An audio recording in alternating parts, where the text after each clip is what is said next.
दर्शक बंधु नाशपाती हेउछि एक मिठा और स्वादिष्ट फल जार अनेक उपकारी गुण रही।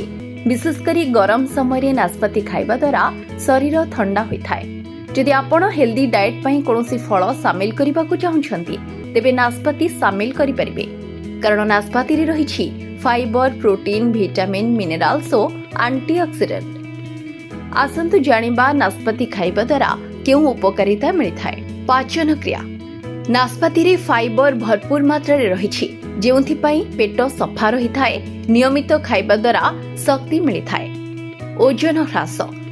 जदि प्राकृतिक उपाय रे ओजन कम करबा को चाहुछंती तेबे आपण निज डाइट रे नाशपाती को शामिल करि परिबे। हृदपिंड को सुस्थ रखे। नाशपाती रे पोटासियम और एंटीऑक्सीडेंट थिबारु एहा रक्तचाप नियंत्रण करिबारे सहाय्य करे। फଳରେ हृदपिंड मध्य सुस्थ रहे, जहा द्वारा हृदरोग आदि समस्या सहजरे देखा दिए नहीं। Bureau report, RCN Odia.